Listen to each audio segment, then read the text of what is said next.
miroirs. Nous y sommes. Un lundi sur deux, sur Fréquence Paris Pluriel. Les miroirs, une émission de José Nzolani sur la société à partir des textes de chansons. Les miroirs. Les miroirs, en tout cas, je suis très très heureux de vous savoir nombreux à vos postes des radios pour écouter notre émission Les Miroirs. Les Miroirs, aujourd'hui, c'est exceptionnel parce qu'on va traiter d'un sujet qui n'est pas souvent traité dans les médias traditionnels. L'Afrique est-elle démocratisable? En tout cas, l'Afrique est en actualité en ce moment. Et ça tombe bien, Martin Kwengyenda, qui est le président du Cercle de réflexion pour le développement en Afrique, en abrégé CRDA, et Martin Kwengyenda, qui est aussi docteur en sciences politiques et professeur de droit économique et des affaires aux universités d'Evry, Créteil et de Paris 8, donc Saint-Denis, l'UIT de Montreuil en France. Et à côté de ça, malgré tout ça, comme si ça ne suffisait pas, il est aussi adjoint au maire à Champigny. Bonjour Martin. Bonjour José. Alors, en tout cas, ça me fait plaisir de t'avoir au studio de Fréquence Paris Pluriel 106.3 pour ton livre « L'Afrique est-elle démocratisable ?» Alors, on a 1 heure pour essayer de répondre à cette question. Et comme le sujet est très très vaste, et à moi tout seul, je ne fais pas le poids. Alors, j'ai demandé au secours à notre ami Hervé Kiteba-Simo, qui est le leader de l'opposition à la mairie de Savigny-les-Temples, est aussi un grand responsable politique dans les plus grands départements d'Île-de-France. Je cite le Seine-et-Marne. Bonjour Hervé. Bonjour José. L'Afrique est-elle démocratisable? Ah, ça c'est une question. Avant de répondre à ça, on va souffler un peu. On va écouter Tiken Jah Fakoly nous chanter « On a tout compris, on a tout compris ».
êtes toujours à l'écoute de FPP 106.3 FM. Vous êtes toujours à l'écoute de FPP 106.3 FM, émission Les Miroirs de votre serviteur José Nzolani. Nous parlons aujourd'hui de la démocratie en Afrique, à l'occasion de la sortie aux éditions L'Harmattan du livre de Martin Kwengyenda, L'Afrique est-elle démocratisable? Constitution, sécurité et bonne gouvernance. Alors, on vient d'écouter Tiken Jah Fakoly qui dit que bon, qu'on aille dire aux hommes politiques qu'ils arrêtent d'utiliser nos noms dans leur business. Et qu'on a tout compris, qu'on nous utilise comme des objets. Alors, on parle toujours démocratie, démocratie. C'est quoi la démocratie? C'est quoi la démocratie, Martin? Oui, pour moi, la démocratie, d'abord, il y a deux mots, démos, kratos, d'après les Grecs. Démos veut dire peuple, kratos veut dire pouvoir, puissance ou efficacité. Et en français, la démocratie veut dire le pouvoir du peuple par le peuple pour le peuple. Donc, c'est un raisonnement ternaire. Il y a trois aspects.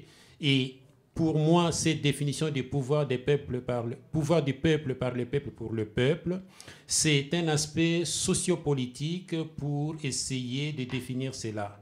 Mais ma propre définition pour moi, la démocratie est le libre choix à intervalles réguliers des gouvernants par les gouvernés. Et aussi, il faut rajouter un cadre juridique bien défini pour un état de droit. Voilà pour moi la démocratie d'après mes définitions que je viens de vous présenter. Et Hervé, tu as un petit commentaire? Moi j'abonde totalement dans le sens de Martin. C'est vrai que le sens même de la démocratie se trouve dans sa définition.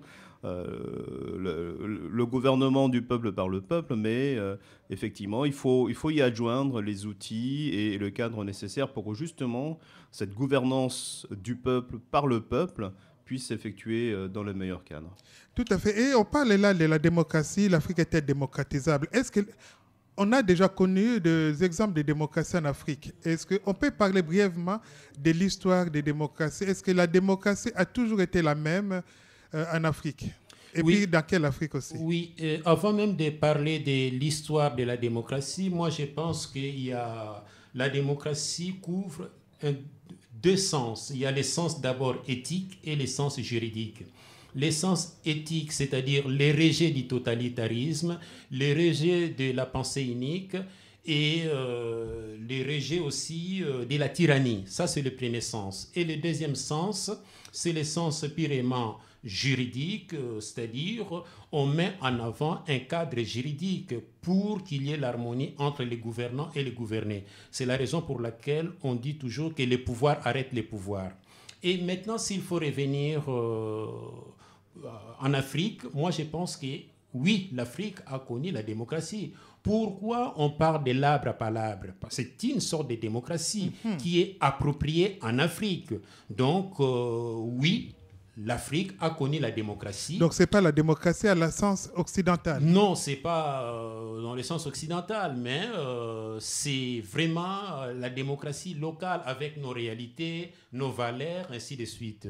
Et il y a eu un cycle aussi de la colonisation pour confisquer les libertés. Et après, il y a eu un autre cycle de la revendication aux libertés. Ça nous a ramené au multipartisme. Après le multipartisme, il y a eu maintenant nos héros qui sont devenus des dictateurs pour confisquer le pouvoir dans un cycle de 30 ans avec le totalitarisme. Et aujourd'hui, on est en train de revendiquer la démocratie.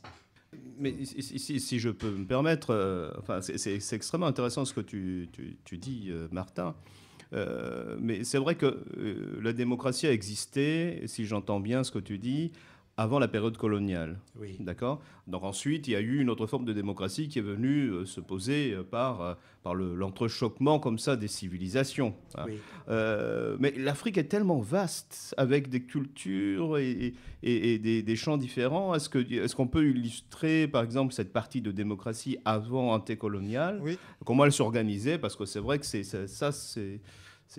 Tu parlais de l'arbre à palabre, c'est vrai. On entend parler de monarchie africaine précoloniale.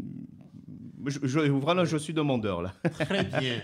Alors, d'abord, il y a plusieurs Afriques. Et moi, je suis du centre. Et au centre, nous avons connu aussi des royaumes. Tout à fait. Qui pratiquaient aussi la démocratie, comme l'arbre à palabre, c'est-à-dire on se réunissait sous l'arbre pour débattre les différents problèmes de société et pour trouver des solutions. Et même aujourd'hui aussi, on continue d'une manière dérivée ce qu'on appelle, permettez-moi le terme, le Kinzonzi. Tout à fait. Une sorte de démocratie aussi. Et d'ailleurs, pour ne pas... on devait expérimenter dans les jours à venir. Est-ce qu'on peut expliquer peut-être? Oui, tout à fait. Pour aborder là-dessus, je prends l'exemple, les centres, il y a un peuple qu'on appelle le peuple bantou. Il y a eu un grand royaume, par exemple, que je connais bien, le royaume Congo.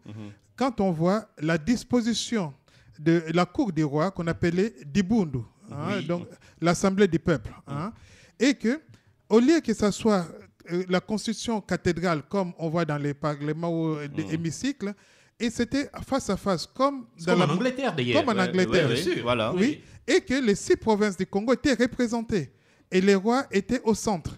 Et ils faisaient le rôle du speaker. Voilà. Et que tout le monde prenait la parole. Donc c'était la démocratie, on peut dire que c'était une démocratie sans dire son nom. Oui. Est-ce qu'on peut considérer à ce moment-là que le roi était plutôt dans un rôle d'arbitrage? Est-ce qu'il se mettait au même niveau que les autres aussi Non, il ne les mettait pas au même niveau que les autres, mais il était dans ce qu'on appelle l'écoute. Parce que le pouvoir appartient à l'Assemblée et non pas simplement à lui. Oui, voilà, lui, on est d'accord. Donc il était dans une logique d'écoute. Et puis, et aujourd'hui aussi, ce mode d'exemple, on peut les trouver avec la démocratie anglaise. Pardon. Voilà, tout à fait. Oui, en Grande-Bretagne.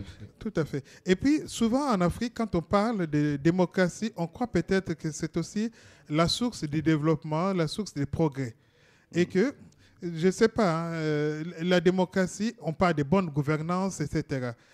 Peut-être, comme tu disais, la démocratie, c'est un alternatif au totalitarisme. Oui. Et que si on ne veut pas de dictateurs, on ne veut pas de totalitaires, la démocratie. Et pour comprendre un peu la situation de l'Afrique, parce qu'on a voulu des indépendances, maintenant on se plaint les indépendances, la misère continue, on va écouter Franklin Bukaka chanter Les Bûcherons, Franklin Bukaka.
Afrique, ô Afrique, où est ton indépendance?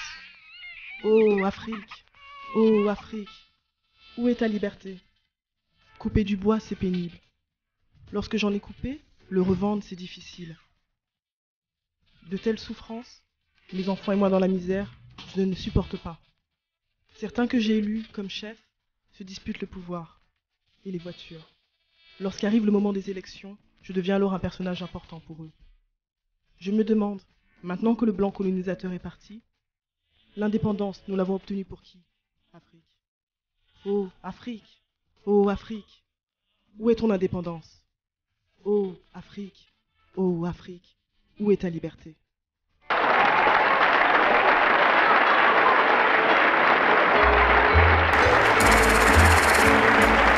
Vous êtes toujours à l'écoute de FPP 106.3 FM.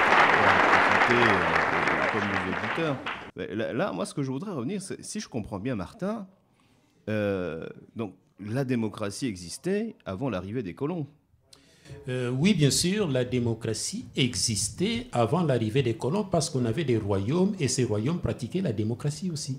Mais comment peut-on essayer de faire comprendre, nous qui sommes ici en France dans une république, que dans un royaume, il y a la démocratie? Bon, c'était un système, comme on dit, pour exercer les pouvoirs, c'est-à-dire, on dit exousia, exercer les pouvoirs. On avait besoin de siéger, qu'on appelle de peuple, et de gouverner. Et du coup, donc, on mettait le peuple en avant pour les écouter, pour gérer le royaume. D'accord, et les choses se passaient, enfin, on avait une gestion des royaumes, voilà. Oui, on donnait le pouvoir au sujet pour débattre, ça pourrait être direct ou indirect, et après on prenait les décisions ensemble pour ce qu'on appelle aujourd'hui la bonne gouvernance. Mais alors, si je comprends bien, donc les colons sont arrivés, ont installé, et donc ont importé un autre modèle, le modèle européen. Oui, bien sûr, on a importé un autre modèle européen, mais qui n'était pas appliqué chez nous. Qui n'était pas appliqué, Oui. mais est-ce qu'il était applicable? Il n'était pas applicable parce que c'était une période de la colonisation. Voilà, donc, c'est en d'accord. quelque sorte comme si on avait suspendu le système pour imposer une autre culture et jusqu'à la veille des indépendances qu'on a eu des multipartismes. Tout à fait. Et il y a eu des multipartismes, mais après, à un moment donné, en Afrique, il y a eu les systèmes de partis uniques. Et chaque pays où il y avait des partis uniques, ils avaient leur définition pourquoi il y avait des partis uniques.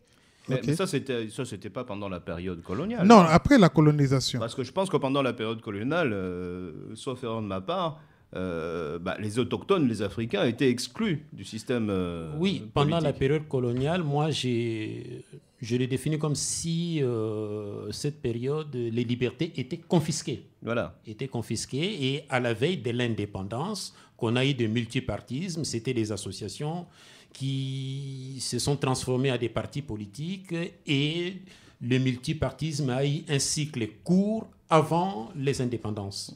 Tout à fait. Et puis, après les indépendances, les démocraties étaient confisquées. Oui, bien sûr. Confisquées à nouveau. Oui. Et qu'il y a eu des partis uniques. Oui. Et que moi j'appelle les systèmes totalitaires. Tout à fait. Oui. Et moi, en tout cas, selon mes connaissances, vous confirmerez si c'est bon ou pas, il y a certains qui disaient, oui, comme l'Afrique, les frontières ici de la colonisation ne reflétaient pas trop les réalités culturelles des peuples, alors il fallait forger l'unité nationale. C'est pour ça qu'il y a eu des partis uniques. Ça, c'est Dixit Houphouët-Boigny. Et puis, au Congo, on a eu Mobutu qui a dit non, c'est une même famille, même peuple, même guide, comme ça on marche ensemble, ainsi de suite. Oui, ce sont des discours de différents pères fondateurs qui réclamaient d'abord l'indépendance. Et après, quand ils ont eu l'indépendance, ils ont essayé de copier les systèmes soviétiques des partis uniques pour asseoir leur pouvoir. Et ce système a duré plus ou moins 30 ans, les années 60 jusqu'aux années 80-90. Et durant cette période, il n'y avait pas de partis politiques, mais il y avait le système des partis uniques. Moi, je dirais, enfin, je vais vraiment dans ton sens, Martin, c'est vrai. Mais comme je dis, un peu, l'indépendance a apporté la poule aux œufs d'or, comme ça, pour un certain nombre de gouvernants. Ils ont dit que, voilà, pas de concurrence, donc qu'est-ce qu'on met? On fait un parti unique, une seule équipe, et puis, comme tu dis, à la mode du Soviet suprême. La pensée unique. La pensée unique. Et d'ailleurs, ce qu'il faut quand même noter aussi, enfin, corrige-moi Martin si je me trompe, mais je pense que ce phénomène-là, on ne l'a pas vu uniquement en Afrique, mais c'était un peu répandu aussi comme ça dans une partie de l'Europe, il ne faut pas l'oublier. Oui. Comme ça, des dictatures qui s'installaient, plus ou moins fortes. Je pense quand même à l'Espagne, il ne faut pas l'oublier, l'Espagne. Avec Franco d'un côté. Oui. Puis il y avait Tito, Yougoslavie, oui. Etc.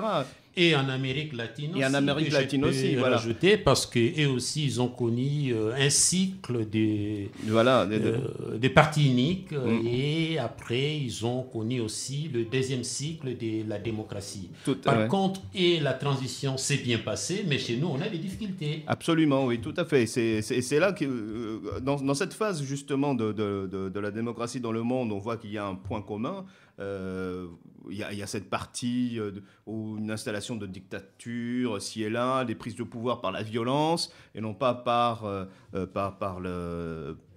les urnes, et qu'on essaye d'étouffer la démocratie. Et je pense que le mouvement tectonique économique a commencé à bouger dans les années 74, 75, 77. Ça a commencé un peu à bouger et puis petit à petit comme ça des démocraties commencent à naître. Oui, bien sûr. À renaître plutôt. Oui, bien sûr, parce que durant cette période de système totalitaire, il y avait toujours des coups de force, il y avait toujours des coups d'État, ce qu'on appelle des pronunciaments, ainsi de suite. Pourquoi? Parce que les autres veulent arriver aussi par la force. Il n'y avait pas de la démocratie, il n'y avait pas de la liberté. Et ce qui arrivait, c'était toujours, je vais arriver pour instaurer la démocratie, mais après, c'était toujours le système dictatorial. Et ça a duré pendant plus ou moins 35 ans, 40 ans en Afrique. C'était le seul modèle qui était existant à ce moment-là, quoi. Exact. Ah ouais, non, mais c'est vrai. Et,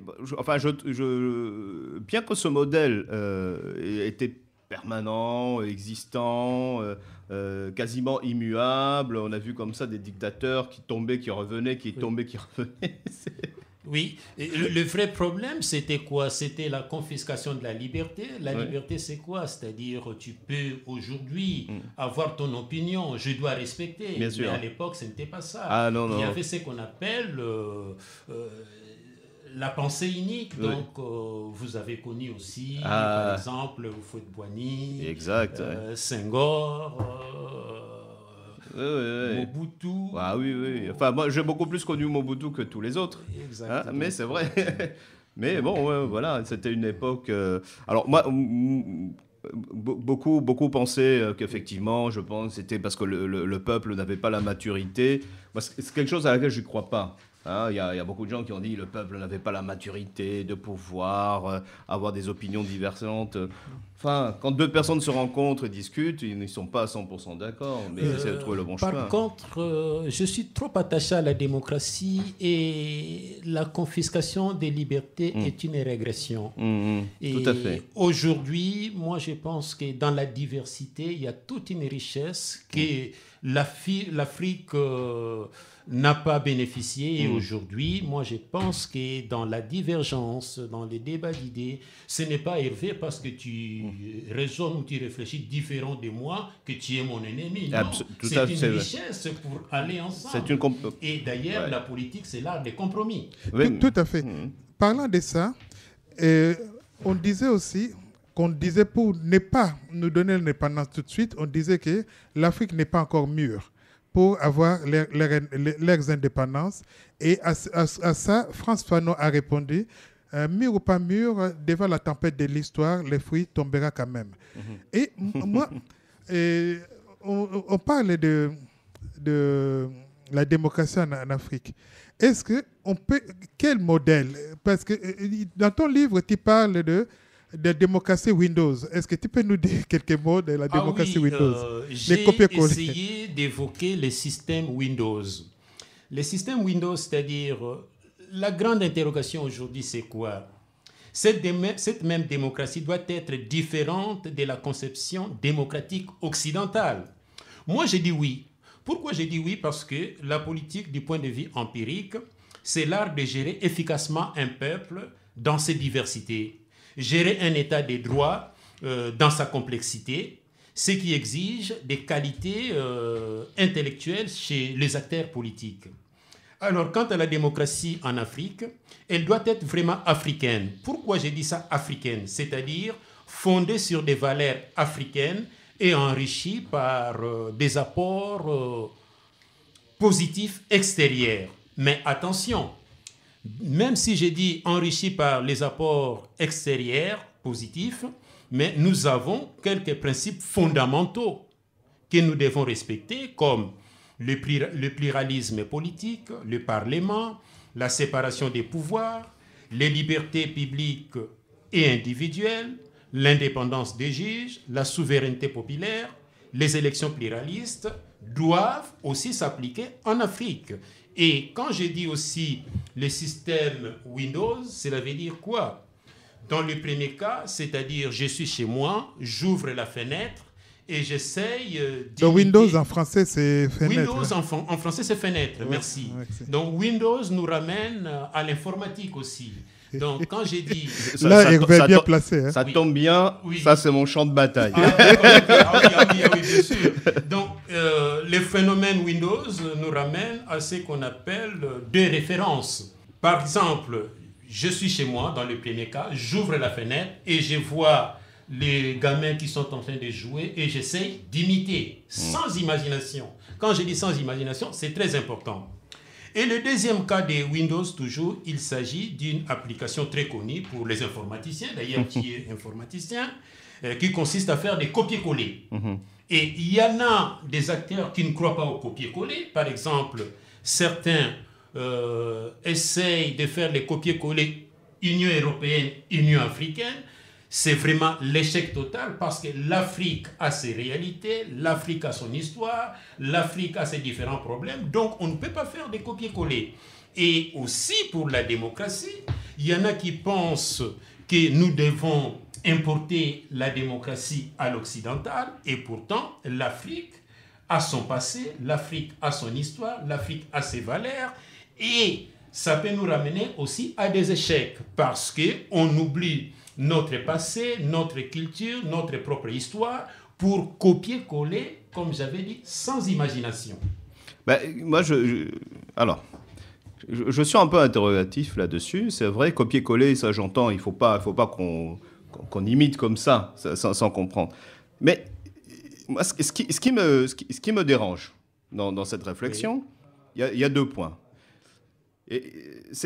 Premièrement, c'est vrai que l'histoire, le poids de l'histoire est là. On ne peut pas nier quand même plusieurs décennies, même pour certains pays, un siècle de domination, et dont un modèle s'installe. Donc ça, c'est une chose.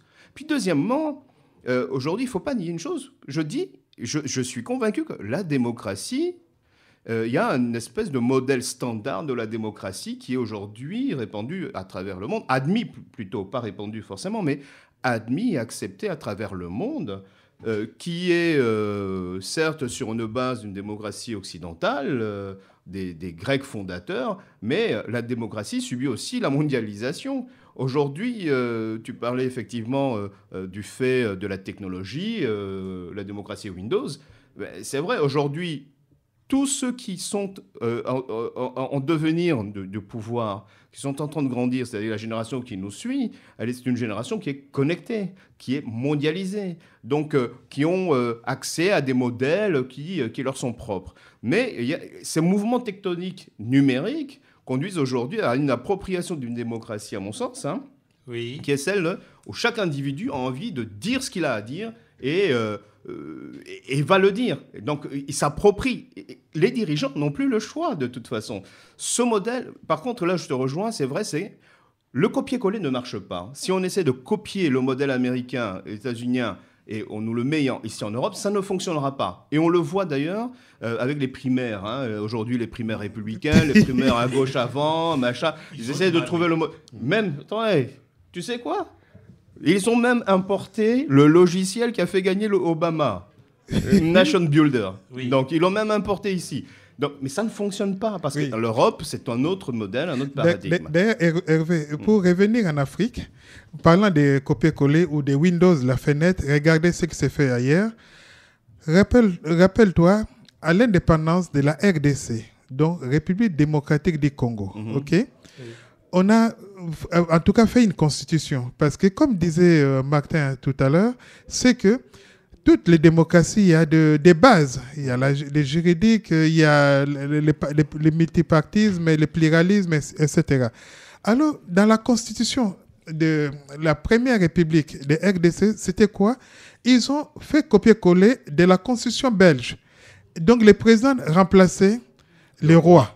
Ah, c'est sympa. C'est sympa. Et en même temps, il y a eu un vide juridique. Est-ce que le président pouvait révoquer le premier ministre? Est-ce que le premier ministre pouvait révoquer le roi? Donc, il n'y avait pas de, comment on appelle ça, de mise en cause mutuelle. Enfin, ce qui s'est passé, quelque temps, en tout cas même pas une année, il y a le premier ministre qui s'est permis de révoquer le président. Et après, le président qui va à la radio qui dit, oui, Lumumba n'est plus premier ministre. Et après, qu'est-ce qui s'est passé? Une troisième personne, qu'est-ce qu'il a fait? Il a fait un coup d'État, c'est Mobutu. Il a fait son gouvernement des collèges de ministres. Je ne sais pas. Vous voyez, les copier-coller. C'est bien, José, de nous rappeler un peu cette petite histoire de la RDC. C'est la raison pour laquelle, moi, je pense qu'il faut faire attention avec des copier-coller. C'est-à-dire, on peut tenir compte des éléments positifs, mais attention, nous avons notre culture, nous avons nos valeurs, nous avons certaines traditions, bien sûr certaines traditions qu'il faut rejeter, qui ne correspondent pas à la modernité, mais attention, il y en a d'autres qu'il faut récupérer pour asseoir aussi certains projets. Ça, c'est très important. Tout ce qui est archaïque, qui ne correspond pas à l'évolution de la société, à la mutation de la société, faut essayer de le mettre à côté, mais attention, il y a aussi quelques points positifs qu'il faut mettre en valeur pour faire ce qu'on appelle la synthèse. Non, mais si je comprends bien, effectivement, alors, parce que là, après tout ce qu'on est en train de dire, c'est aussi pour les générations, pour le futur. Ah oui, bien sûr. Voilà. Et le bouquin que tu as écrit, qui, ma foi, moi, il m'accroche particulièrement, est vraiment à destination du futur aussi. Oui. Voilà. Comment on va faire pour demain, quoi, c'est ça. Oui, je tiens compte des 3 étapes. Les registres du passé, c'est-à-dire l'histoire que José vient d'évoquer, ainsi de suite. Moi aussi, j'ai évoqué la démocratie avant la période coloniale. Ça, c'est la première étape. Et la deuxième étape, c'est le présent. C'est-à-dire toutes les difficultés que les Africains sont en train de rencontrer pour asseoir la démocratie. Et cet ouvrage va permettre aussi, c'est un ouvrage de réflexion pour l'avenir, c'est les registres d'avenir, faire la projection.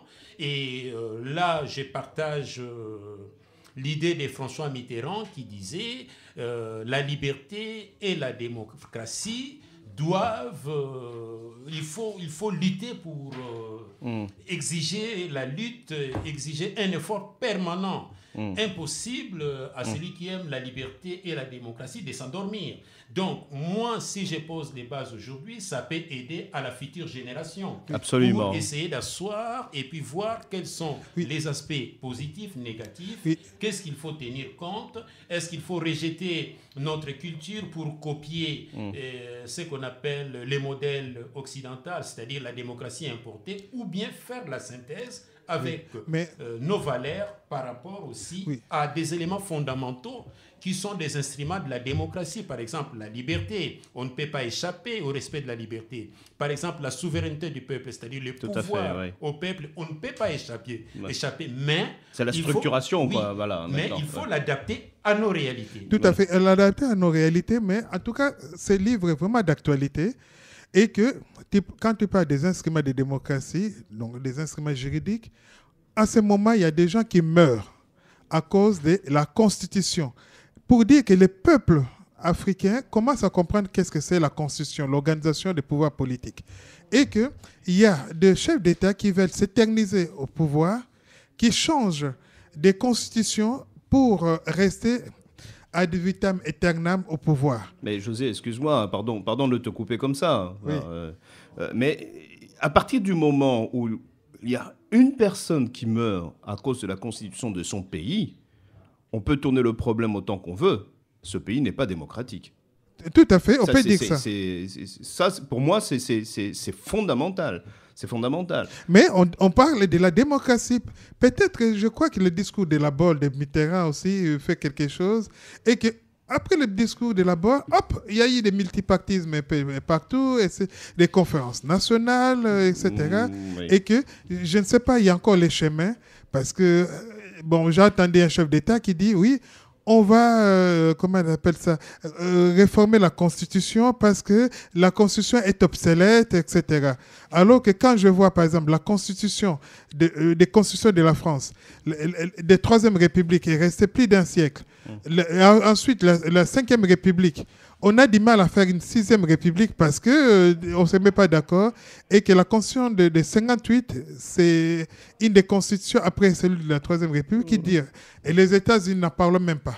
Mais la Sixième République, elle va arriver en France, ça j'en suis convaincu. Mais par contre, moi, ce que je voudrais revenir, c'est, j'essaie de me tourner. Tu sais, il y a une chose qui est, quand je dis la démocratie aujourd'hui, il y a un peu un côté comme ça, mondialisation, hein, qui est là. Justement, quand tu parlais de démocratie Windows, il y a du positif et du négatif. Pas recopier, faire du copier-coller, c'est sûr.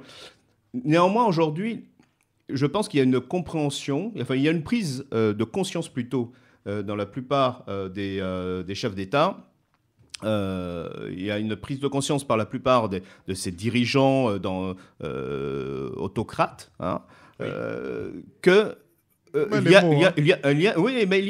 a une présence très forte et très puissante dans des diasporas, hein, à l'étranger, et que ces diasporas sont présentes, sont aujourd'hui en prise avec l'actualité dans leur pays d'accueil, mais également ils sont en contact avec ceux qui sont restés au pays. Et donc ces échanges-là aujourd'hui, si tu veux, ceux qui sont au pays, qui se préparent à prendre aussi les rênes et le destin de leur propre pays, ont des modèles à l'extérieur, ont une connaissance, ont des compétences, ont des relais à l'extérieur. Et cette force, comme je dis, ce sont ces deux plaques tectoniques, ceux qui sont restés au pays et puis ceux qui sont dans la diaspora, qui veulent le bien-être de ce pays, le discours démocratique, la prise en main de leur propre destin ensemble. Aujourd'hui, les dirigeants n'ont pas le choix. Ils n'ont plus le choix. Oui, mais il n'y a pas que la diaspora, mais aussi, il ne faut pas oublier, on parlait de Windows, l'impact de l'Internet.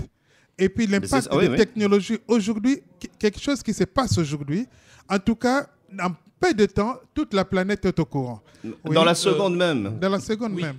C'est ça aussi qui joue. Concernant la question que tu viens de me poser, concernant la Constitution, moi je pense que l'Afrique n'a pas besoin des hommes forts, mais plutôt des institutions fortes. Absolument, tu as raison. Pour promouvoir la démocratie et la bonne gouvernance. Et aujourd'hui, qu'est-ce qu'on est en train de constater? Il y a ce qu'on appelle les tripatouillages des constitutions est devenu un sport favori des gouvernants. Les partis au pouvoir changent des textes pour s'éterniser au pouvoir. Aujourd'hui, c'est plutôt les vents de la modification des constitutions qui ravagent l'Afrique. Et moi, dans mon livre, j'ai fait un constat. Le premier constat, c'est un constat négatif qui se situe dans la trajectoire des renouvellements ou de l'allongement du mandat arrivé à terme, au bout de 2 mandats successifs. La rééligibilité ne se faisant qu'une seule fois, c'est le cas par exemple que vous connaissez de Burundi, Cameroun et Tchad. Il y en a beaucoup, parce qu'on a au moins 16 élections en 2016. Ça, c'est l'aspect négatif. Tout à fait. Et maintenant, dans l'aspect positif, c'est la deuxième tendance que j'ai dit positive, se démarque par rapport au jeu de l'abandon du pouvoir après l'exercice de 2 mandats consécutifs, respectant l'esprit et la lettre de la Constitution. C'est le cas du président Konaré au Mali, Rawlings et Kifor au Ghana et de Nelson Mandela en Afrique du Sud. Donc, moi, je pense que le respect des institutions et la bonne gouvernance doit contribuer à l'amélioration des conditions de vie en Afrique. Pourquoi les autres ont peur de laisser le pouvoir? Parce que vous avez mal géré. Aujourd'hui, si vous étiez... Moi, j'ai vu la démocratie ici en France en tant que maire adjoint. Mais on n'a pas peur d'être battu pour passer la main aux autres forces politiques. Exactement. Parce qu'on a géré, on n'a rien à craindre. Mais chez nous, le vrai problème, c'est le problème de la gestion. Quand on a mal géré, on a peur. Parce que demain... On est en train de dire état des droits. Les pouvoirs arrêtent les pouvoirs. Donc, vous allez rendre compte. Et comme ces gens-là n'ont pas l'habitude de rendre compte au peuple, ils ont peur un jour de laisser le pouvoir. Mais moi, je pense que pour éviter cela, il faut essayer d'instaurer le code de bonne conduite. Le code de bonne conduite durant la période que nous traversons. Il faut essayer aussi de garantir les pouvoirs des chefs d'État après avoir perdu les élections, ainsi de suite, pour qu'il n'y ait pas la crainte. De toutes les façons, la démocratie est un combat permanent. Il ne faut pas dormir, il faut continuer le combat. L'arme la plus efficace, c'est la liberté. Et maintenant, quand tu parles aussi de la Constitution, permettez-moi, c'est-à-dire, il y a deux types de constitutions. Il y a la constitution formelle et la constitution matérielle. Quand je dis formelle, c'est-à-dire ensemble des règles dont les valeurs est supérieure à celles de toutes les autres normes de la société, c'est ça que les pouvoirs dictatoriaux ou les pouvoirs soi-disant démocrates qui veulent changer, vous connaissez certains pays. Et il y a aussi la constitution matérielle. Quand je parle de la constitution matérielle, c'est l'ensemble des règles relatives à l'organisation et au fonctionnement des pouvoirs publics. Et c'est ça ce qu'on appelle aussi, par exemple, les libertés et les droits fondamentaux qui sont aujourd'hui menacés. Par exemple, la dignité humaine, la vie privée, la liberté d'expression dans certains pays, parce qu'il y a des jeunes qui ont revendiqué la démocratie, ils sont en prison. C'est ça notre combat. Tout à fait. Mouvement inéluctable, de toute façon, moi je suis sûr et certain que de toutes les façons, aujourd'hui, c'est un mouvement irréversible. Les générations qui nous suivent directement vont prendre le pouvoir démocratique, ont compris que voilà, on s'associe sur un projet commun, qu'on a le droit, c'est ce que moi j'appelle avoir le droit à l'échec. On peut prendre le pouvoir, on peut échouer et reconnaître qu'on a échoué. Et l'intelligence collective, justement, est de pouvoir identifier quels sont les facteurs d'échec pour que le coup suivant, on aille un peu plus vers l'avant. Hervé, tu mets beaucoup plus l'accent sur la jeunesse. Non, pardon, c'est vrai. Je fais pas du jeunisme non plus, hein, pardon.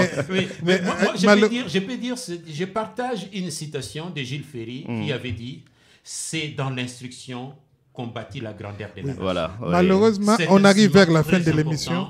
Pour essayer aussi de former les jeunes pour les destins de notre continent. Malheureusement, on arrive vers la fin de l'émission. On va marquer une pause. On parlait des jeunesses. Et on va écouter l'Afrique en Fiesta Nationale, une chanson de Rochero Mijos, qui parlait justement des jeunes qui interpellaient les aînés dans Batwa Congo. Donc on va marquer une pause et on va conclure l'émission. Batwa Congo, Mijos Rochero.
Peuple congolais, nous, jeunes, nous sommes réunis aujourd'hui. Nous exigeons le progrès. Nous voulons l'unité avec vous, nos aînés. Membres du Conseil, la population congolaise, la jeunesse nationale vous demande le progrès. Le développement du Congo, c'est la fierté de la population. Vous, autorités, ouvrez bien vos oreilles. Le développement du pays concerne chacun d'entre nous. Chacun doit améliorer son travail. Nous avons obtenu l'indépendance, préservons-la. Vive le peuple congolais, patriotes, écoutez bien. Parlementaires jusqu'aux maçons, employés de bureau, œuvrons pour le développement du pays. Les autorités, les commerçants, les musiciens, universitaires, de l'Ovanium jusqu'à l'école primaire. Quel beau pays le Congo.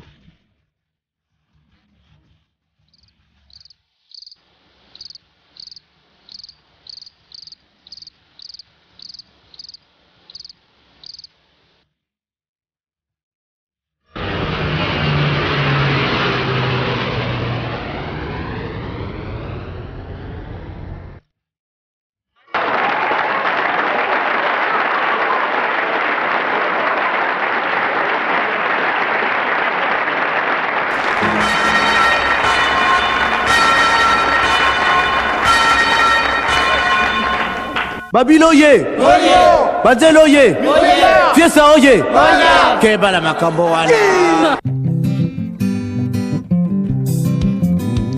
Vous pouvez aussi écouter les émissions de José Enzolani sur le net www.enzolani.net.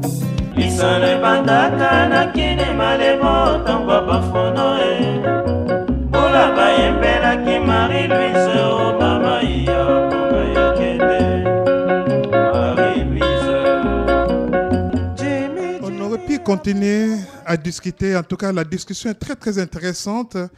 L'Afrique est-elle démocratisable? Alors là, on pourrait continuer. Mais malheureusement, le temps nous est court. Mais vous, chers auditeurs, vous pouvez continuer la discussion entre vous en lisant les livres de Martin Kwengienda. L'Afrique est-elle démocratisable? Parce que les livres, en tout cas, il y a beaucoup de sujets, mais on n'a pas tout abordé. Et on arrive vers la fin de l'émission. Hervé, alors... Écoute, déjà, je te remercie de nous avoir invités et puis de parler d'un sujet qui part de l'avenir, comme ça. Et je tiens particulièrement à remercier Martin pour le travail de réflexion et surtout nous pousser, nous obliger à réfléchir, à dépasser nos certitudes. Et grâce à ce livre, à cet ouvrage et aux plein d'autres aussi qu'il a écrit. Donc là, c'est vrai que l'Afrique est-elle démocratisable? Bon, la réponse, vous la comprenez, vous l'entendez. Mais voilà. Moi, de mon côté, ce que je dis aujourd'hui, c'est vraiment un appel aux gouvernants aujourd'hui. Soyez intelligents, soyez ouverts. Vous n'êtes pas éternel sur ces fonctions. Ayez l'intelligence de préparer le lendemain. À ceux qui sont aujourd'hui de la génération des gouvernants et des dirigeants, pensez à prévoir le lendemain. Vous savez que l'Afrique a connu la démocratie avant la période coloniale. Nous avons un paradigme, un nouveau modèle à se réapproprier au niveau de l'Afrique. C'est vraiment le berceau de l'humanité, c'est la terre d'avenir. Mais surtout, je dirais, demain, à vous les jeunes, appropriez-vous ce continent merveilleux et ces différents pays, car c'est vous qui allez faire le monde de demain. Donc merci Martin, en tout cas de nous bousculer dans nos certitudes et merci de poser la question. Martin Kwengienda. Oui, l'Afrique est-elle démocratisable? C'est un sujet de réflexion. Et moi, je pense que le respect des institutions et la bonne gouvernance doivent contribuer à l'amélioration des conditions de vie, les cadres socio-économiques au service du développement durable, de la lutte contre la pauvreté et de la sécurité humaine. Mais je peux aussi aller plus loin. L'Afrique a besoin de la liberté. Elle doit sortir de ce qu'on appelle l'immobilisme, de l'attentisme, du silence qui tue et de l'assistanat surtout qui affaiblit. Les acteurs doivent être plutôt courageux, audacieux, ingénieux, talentueux pour changer l'avenir de l'Afrique. Car l'Afrique a des capacités qui peuvent être valorisées rien que par le travail sans relâche. Pour le bonheur du continent, On crée la richesse qu'est par le travail et non par des discours démagogiques.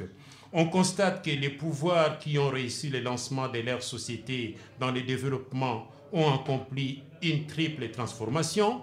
D'abord, ils ont modifié les mentalités. Deuxièmement, ils ont transformé les infrastructures et de la communication.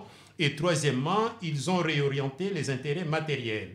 Alors, in fine, il nous semble donc que la démocratie n'est pas donnée, ni jamais définitivement acquise, mais nécessite un travail de tous les jours. Pour changer la vie, il faut d'abord s'efforcer de changer des mentalités et les hommes en éveillant leur conscience, en suscitant leurs réflexions, en encourageant leurs efforts et en leur donnant le courage de cet effort et la volonté de l'accomplir.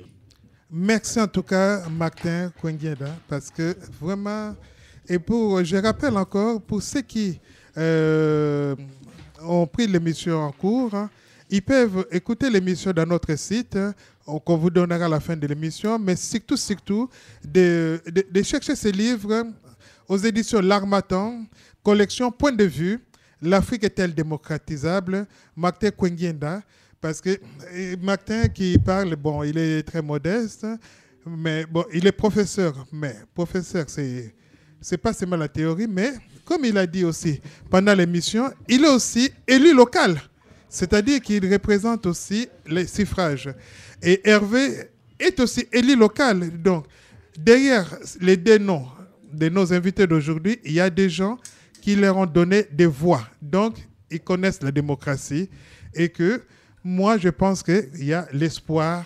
L'Afrique devienne aussi démocratique avec des institutions fortes et non des hommes forts parce qu'ils étaient des militaires, ils ont l'armée derrière eux. Tu n'es pas d'accord, on te tire dessus. Tirer sur son peuple, alors ça, c'est la dernière chose à ne pas faire. N'est-ce pas, Hervé? Tout à fait, absolument. Merci. Ça touche ce que tu dis. Très bien, José. Merci. Alors, on va finir avec Tiken Jah Fakoly, la chanson Mon pays va mal, mais mon pays va mal, mais il y a espoir. Merci beaucoup. Merci Hervé. Merci Maman Lydie, même si tu n'as pas voulu parler.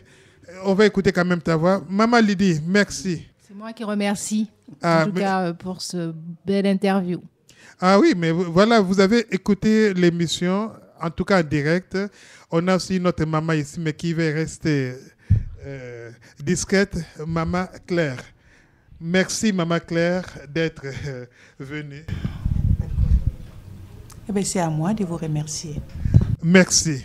OK, Tiken Jah Fakoly, et on se donne rendez-vous dans 2 semaines, donc dans 15 jours, dans l'émission Les Miroirs, mais vous pouvez toujours continuer à nous écouter au son de la rumba, la nuit de mercredi à jeudi, à partir d'1h30 du matin jusqu'à 3h, rediffusion samedi matin à 5h du matin.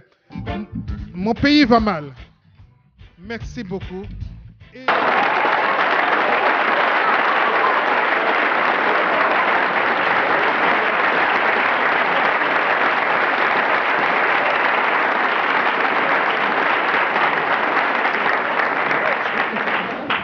Merci beaucoup.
Babiloye, Bazeloye, Fiesa oye, Kebala makambo wana.